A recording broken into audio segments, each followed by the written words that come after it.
Hello दोस्तों, सुप्रभात। कपिल देव बरतवाल का प्यार भरा नमस्कार। आशा करते हैं हम कि आप लोग कुशल मंगल होंगे। हम भी कुशल मंगल हैं। आज का ब्लॉग शुरू कर रहे हैं अपने घर से छत में। आप देख सकते हैं हमारे पीछे बहुत सुंदर व्यू और धूप भी आ गई है। 8:30 बजे धूप आ गई थी आज। और अब थोड़े दिन जब ज़्यादा हो जाते हैं, सर्दियों का महीना शुरू हो जाता है, तो धूप 9 बजे के बाद आनी शुरू हो जाती है और बड़ी कड़ाकेदार सर्दी लगती है। आपको बताना चाहेंगे कि जिस तरह से आजकल की सर्दी अभी नवंबर तक तो सही जाती है, लेकिन जब दिसंबर से सर्दी शुरू होती है तो बड़ी दिक्कत हो जाती है। पाला गिरता है और छत में भी तब तक नहीं आया जाता है। 9 बजे के बाद आना पड़ता है, जब तक पूरी तरह से धूप ना लग जाए छत पे, तो बड़ा मुश्किल हो जाता है।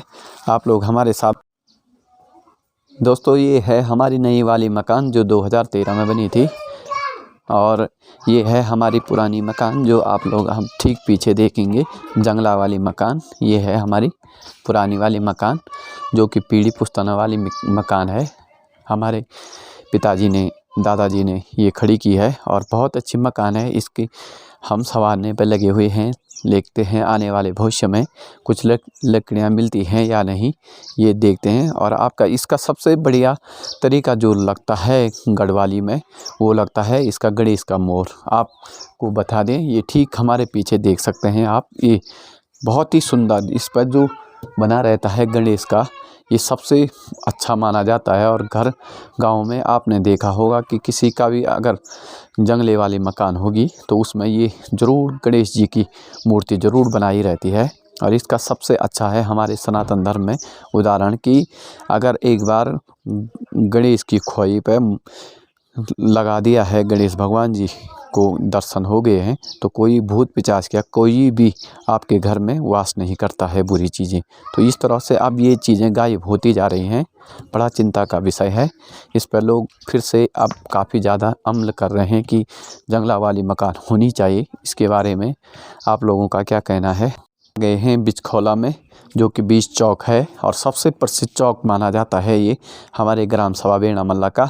इस चौक के बारे में ऐसी कहानी है कि आज हम आपको बताएंगे इस कहानी के बारे में, तो आप भी अचंभित हो जाएंगे, क्योंकि ये कहानी सुनने से आपको ऐसा लगेगा कि मानो कि हमने यही जीवन हमने भी जी लिया है।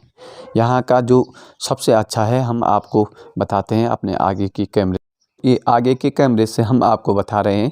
ये मकान बची हुई है जो पुराने इस बीच चौक के बोलते हैं, बीच खोला बोलते हैं गढ़वाली में, और बीच चौक बोलते हैं हिंदी में। ये सबसे पुरानी मकान है अभी भी जो है। और इसके बाद यहाँ पर ये मकान है जो कि दूसरी मकान है, और ये तीसरी मकान यहाँ पर अभी भी जो पुरानी सबसे थोड़ी खंडर हो गए हैं। लोगों ने इसको बाद में गौशाला के रूप में भी यूज किया था, लेकिन काम नहीं आ पाई, जिसके बाद इसको नहीं करा पाए। और एक ये खंडर है जो कि आप लोगों को बताना चाहेंगे, और दूसरा ये है कि जो अभी भी यूज हो रहा है। यहाँ पर हमारे श्रीमान माधवर सिंह जी का परिवार रहता है। और यहाँ पर आप देख सकते हैं कि ये नई मकान बन गई है उस पुराने मकान की जगह, जो कि हमारे चाचा श्री प्रेम सिंह जी की है। और आपको बताना चाहेंगे कि यहाँ की जो कहानी है, यहाँ पर 20-22 परिवार रहते थे इकट्ठा, जो कि पदन रठी भी रहती थी, तिवारी रठी भी रहती थी, और एक दूसरी राठ भी रहती थी। तो बहुत ही अच्छा यहाँ का जो इतिहास था सबसे पुराना, बहुत ही इतिहास का जो सबसे जाना पहचाना था कि गांव में संगठन रहता था, एक साथ बने रहते थे। और यहाँ पर जो भी कार्य होता था मिलजुल करके तालमेल के साथ रहते थे। तो यहाँ की जो सबसे अच्छी व्यवस्था थी कि उस समय सबका भोजन एक साथ पकता था इसी चौक में, और इसी चौक में सभी के बच्चे एक साथ खेलते थे बहुत ही देर तक, जो कि ये सभ्यता है बनी रहती थी। क्योंकि उस समय धन का अभाव रहता था, अन्न नाज पानी का अभाव नहीं रहता था, क्योंकि काफ़ी मेहनतें करते थे। और आपको बताना चाहूँगा कि आज के युग में इन मकानों की बहुत ही दुर्दशा हो चुकी है, जो कि लोगों ने अपना परिवार का बढ़ना बहुत ही ज़्यादा प्रभाव पड़ गया है। और उसके बाद अपने अपनी ज़मीनों पर चले गए हैं, जहाँ जहाँ लोगों को मकान बनाने के लिए जगह मिली है। तो आप लोगों को बताना चाहूँगा कि यहाँ पर जो परंपरा थी, देवता एक साथ नाचते थे। किसी का जैसे नरसिंह भैरव है, तो 2-3 परिवारों का नरसिंह भैरव देवता नाचता था और दो परिवारों का यहाँ पर नागसिद्धर नाचता था। तो बहुत ही अच्छा आनंद आता था। और यहाँ पर सबसे दिलचस्प कहानी है पांडव लीला की। पांडव लीला ये बिचखोला इसलिए बोला जाता है कि यहाँ पर जो पांडव लीला नृत्य होता है वो सबसे अद्भुत होता है। और सबसे अचंभित बात यह है कि यहाँ पर जब पांडव लीला यहाँ तक शुरू होती है, ठीक आप हमारे पीछे देखेंगे तो यहाँ पर जब शुरू होती है तो लोग कहाँ पे बैठते थे ये समझ नहीं आता था उस समय। लेकिन पांडवों की कृपा होगी भगवान श्री कृष्ण की कि जब यहाँ पे 100-150 आदमी पांडव लीला देखने आते थे तो पता ही नहीं चलता था कहाँ शिफ्ट हो रहे हैं। बहुत ही भीड़ भड़ाका, बहुत ही ज़्यादा उत्साह में लोग रहते थे और इतना आनंद लेते थे कि आपको हम बता नहीं सकते थे। क्योंकि मैंने जो पांडव लीला नृत्य देखा था 2003 के उस समय हमारे भाई योगेश सिंह जी नाचे थे नागा अर्जुन की पत्नी के रूप में। उन्होंने वसंता की भेष में नाचे थे वो। और उसके बाद हमारे नाचने में 2016 में नाचे थे तो उस समय हमने उनकी जगह ली थी। तो उनकी जगह लेने के बाद हमको भी एहसास हुआ था कि आखिरकार पांडव नृत्य में जो नाचना होता है उसको बड़ा आनंद आता है उस लीला में। सचमुच ऐसा लगता है कि मानो हमने ही इसी का रूप ले लिया होगा। तो यही है हमारा सनातन धर्म असलियत में और यही हमारा मेल मिलाप था जो कि आज के युग में नहीं दिखाई दे रहा है। आज के युग में बहुत मुश्किल हो रहा है। और आपको बता दें कि अब यहाँ की जो चौक थी पहले थोड़ा सा ऊपर नीचे था, यहाँ के पत्थर नीचे ऊपर थे, लेकिन अब इसका यहाँ सुधारीकरण किया गया था दिगंबर बरतवाल जी के द्वारा। यहाँ बहुत सुंदर तरीके से टाइल्स लगाए गए हैं जिसका अब नाचना कोई भी कार्यक्रम होता है, पांडव नृत्य होता है या देवी देवता नाचना हो तो बहुत ही सुंदर तरीके से अब आसान हो सकता है। आप लोगों को बता दें कि जिस तरह से अब आने वाला जो समय है और इन चीज़ों को खोना नहीं चाह रहे हैं। आपसे मैं दरवाज़ा बताना चाह रहा हूँ। ये दरवाज़ा है, कोई खिड़की नहीं है। पहले पुराने ज़माने में ये दरवाज़ा रहता था बिल्कुल खिड़की के समान। और कितना अभ्यास रहता होगा उन बुज़ुर्ग आदमियों का, पूर्वजों का, जो कि इतनी बार न जाने कितनी दफ़े अंदर और कितनी दफ़े उनको बाहर आना पड़ता होगा। देखते बिल्कुल कितना संगड़ा है ये, बिल्कुल अंदर बाहर जाने के लिए इतनी कोशिशें करनी पड़ती हैं। लेकिन फिर भी उनका शरीर इतना दृढ़ बना रहता था कि उनको कोई कष्ट नहीं होता था। आप उनकी ये जो बालकनी बोलते हैं कितना अच्छा लगता था। कितने मजबूत ये पत्थर रहे होंगे, कि कितनी मजबूत ये लकड़ी रहे होंगी जो कि अभी भी ऐसी ही बनी हुई है। आप देख सकते हैं इनके बारे में कोई प्रश्न नहीं उठता है कि क्यों ऐसे बनाए गए हैं, क्यों, कितनी मेहनत की होगी उन लोगों ने। और ये देखिए क्या सुंदर बालकनी आप यहाँ भी देख सकते हैं।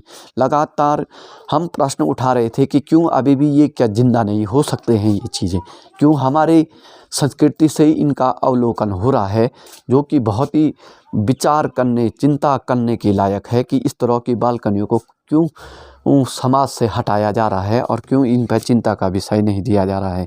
बहुत ही अच्छे आप देख सकते हैं पहले की सिंदूक हैं ये, पहले पुराने ज़माने के।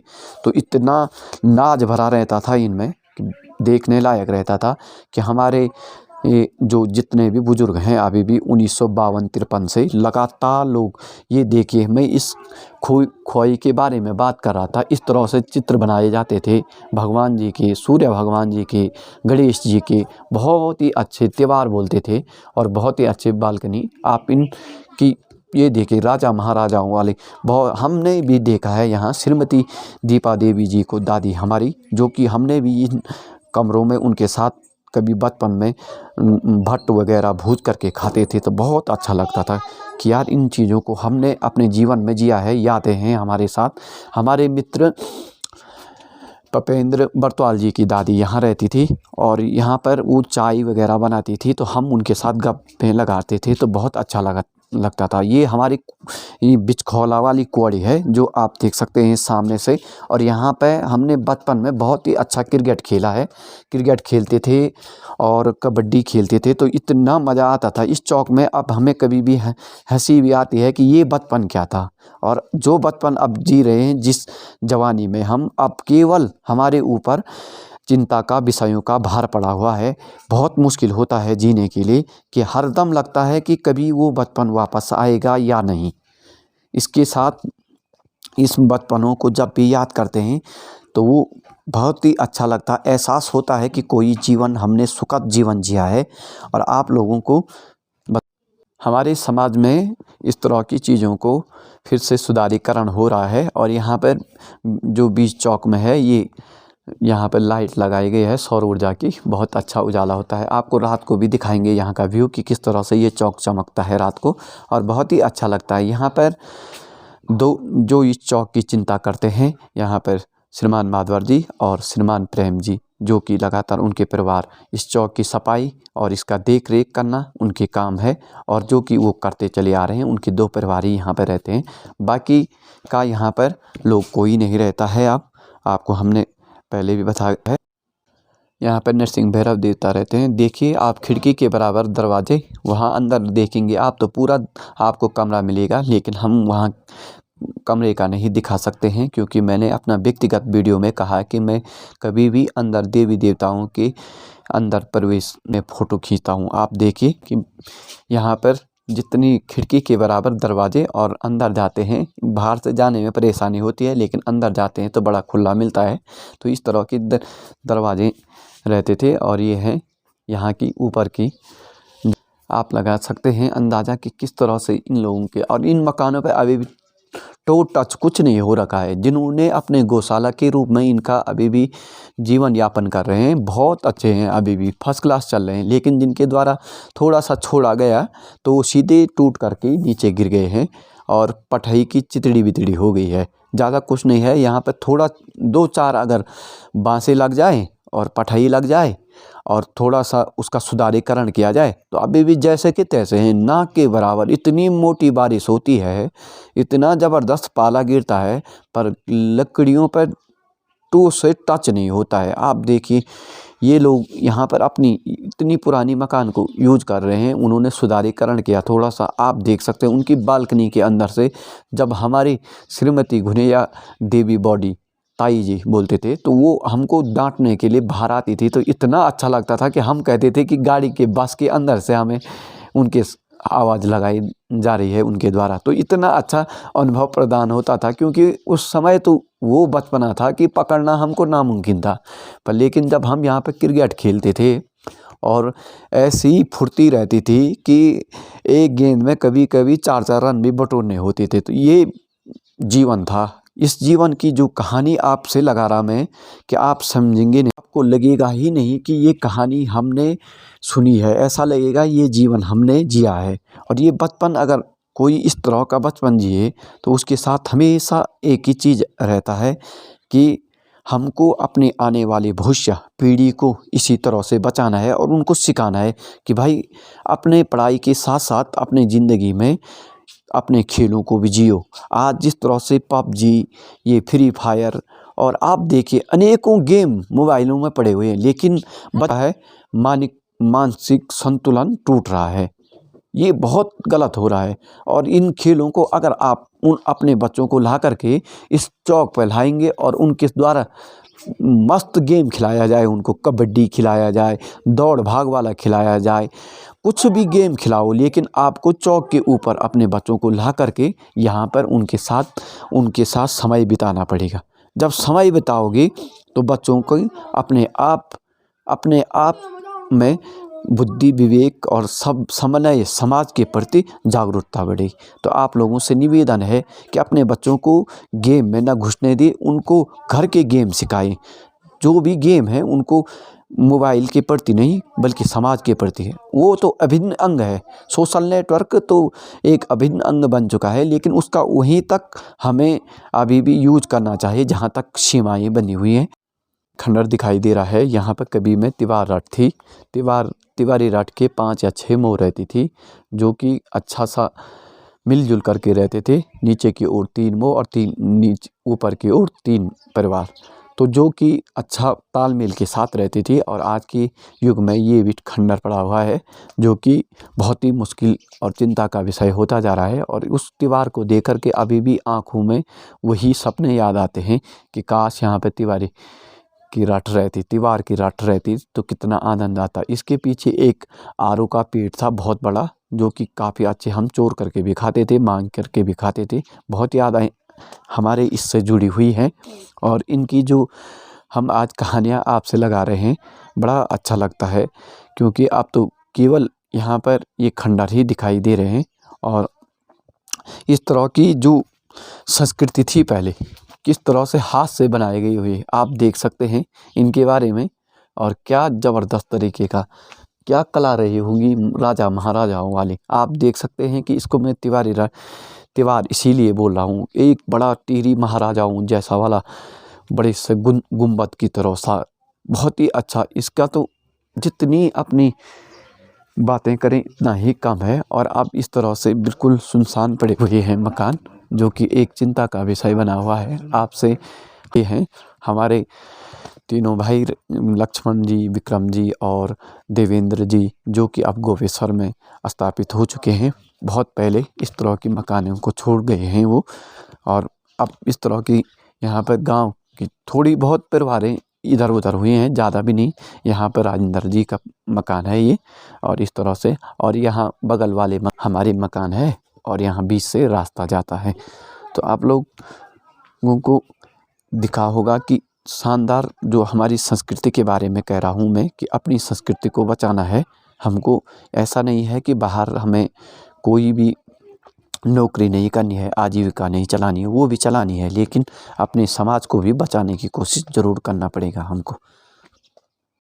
दोस्तों, लाइट में हमारा बीच वाला चौक इस तरह से दिखता है, बिल्कुल जिसको हम गढ़वाली में बिचखोला बोलते हैं।